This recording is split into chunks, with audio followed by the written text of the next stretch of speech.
అందరికీ నమస్కారం అండి.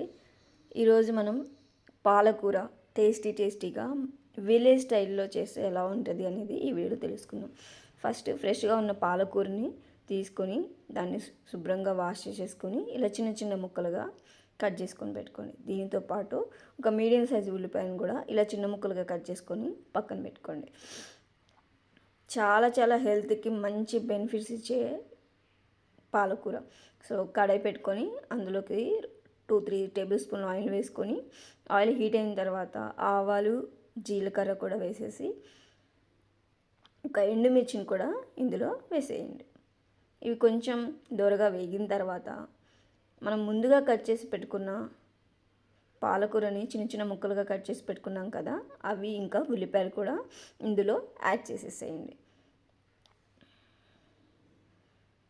వీక్లీ 2 టైమ్స్ ఆర్ 3 టైమ్స్ అన్న ఆకుకూరలు తీసుకోవడానికి ట్రై చేయండి. హెల్త్కి చాలా మంచిది. దీన్ని అంతటిని యాడ్ చేసిన తర్వాత దీనిలోకి కరివేపాకు కూడా యాడ్ చేస్తున్నాం. అలానే చిటికెడు పసుపును కూడా యాడ్ చేస్తున్నాం. పసుపు యాడ్ చేసిన తర్వాత మొత్తం ఒకసారి కలిపేసుకోండి.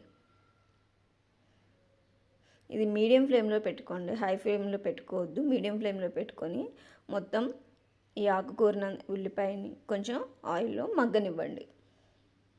హై ఫ్లేమ్లో పెట్టుకుంటే త్వరగా ఉడికిపోయినట్టుగా అవుతుంది, ఉడకదు. కానీ అంటే మాడిపోయినట్టుగా అవుతుంది కానీ ఉడకదు. ఇది మగ్గిన తర్వాతనే మనం రిమైనింగ్ ఇంగ్రీడియంట్స్ వేసుకోవాలి. సో ఇలా మొత్తం కలిపేసుకున్న తర్వాత దీనిలో మనం కారం ఒకటి వేసుకుంటాం. దాన్ని చిన్నులపై కారం అని అంటాం మేము. సో ఇది మగ్గేలోపు మనం చిన్నులపై కారం కూడా రెడీ చేసుకున్నాం. దీనికోసం చిన్న రోల్ తీసుకున్నాను. దానిలోకి ఓన్లీ చిల్లీ పౌడర్, మీరు కారానికి సరిపడా 2-3 టేబుల్ స్పూన్స్, చిన్న టేబుల్ స్పూన్స్ 2-3 టేబుల్ స్పూన్స్ కారం వేసుకోండి. అలానే వెల్లుల్లి రెమ్మలు ఇలా 4 or 5 అలా తీసుకొని మీకు ఒకటేసారి ఉప్పు యాడ్ చేసుకోవచ్చు, లేదు అంటే ఉప్పు సపరేట్గా యాడ్ చేసుకోవచ్చు. ఉప్పు వేసుకుంటే ఏంటంటే ముద్దలాగా అయిపోతుంది, అందుకని చెప్పేసి ఉప్పు యాడ్ చేసుకోలేదు. మొత్తం ఈ చిన్నులపాయలని కారాన్ని దంచేసి పక్కన పెట్టేసుకోండి. ఈలోపు మనం ఇది పాలకూర మనకి చూసారు కదా ఎలా మగ్గిపోయిందో, చాలా వరకు దగ్గరగా అయిపోయింది. ఉడికిందా లేదా అని చెక్ చేసుకుంటూ మళ్ళీ ఒకసారి కలుపుకోండి. ఈజీ అండ్ టేస్టీ రెసిపీ, డెఫినెట్గా ట్రై చేయండి. అలానే హెల్దీ రెసిపీ. విలేజ్ స్టైల్లో మీరు ఇలా కుక్ చేసుకొని తినండి. మీకు చపాతీలోకైనా, నాన్స్లోకైనా, వేడి రైస్లోకైనా అన్నిటికీ కూడా సూపర్ కాంబినేషన్ అని చెప్పొచ్చు. సో చూసారు కదా మనకైతే పూర్తిగా మగ్గిపోయింది. కన్సిస్టెన్సీ ఇలా ఉన్నప్పుడే మనం కారం, సాల్ట్ అన్నీ యాడ్ చేసేసుకోవాలి. బాగా మగ్గిపోయింది. ఇప్పుడు దీనిలోకి రుచికి సరిపడా ఉప్పును కూడా యాడ్ చేస్తున్నాను.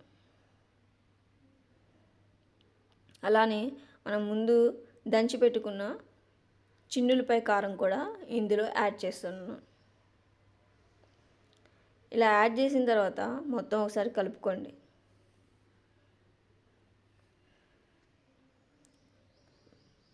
సో ఈ విధంగా మీరు ఎప్పుడైనా ట్రై చేయకపోతే డెఫినెట్గా ట్రై చేయండి. సో మొత్తం ఒకసారి కలుపుకొని ఒక 2 minutes అలా ఉంచేసి ఆఫ్ చేసామంటే మనకి వేడివేడిగా పాలకూర ఫ్రై అయితే రెడీ అయిపోతుంది.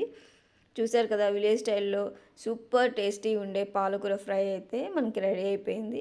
డెఫినెట్గా నచ్చితే మీరు కూడా ట్రై చేయండి. ఎలా ఉందో కూడా కామెంట్ రూపంలో నాకు తెలియచేయండి. మరిన్ని ఇలాంటి వంటల్ని నేను పెట్టగానే మీ వరకు చేరడం కోసం లైక్ చేయండి, సబ్స్క్రైబ్ చేసుకోండి. ఓకేనా? Thank you for watching. వేడిగా పాలకూర ఫ్రై అయితే ఎంత సింపుల్ అండ్ క్విక్ రెసిపీ అనమాట. డెఫినెట్గా ట్రై చేయండి.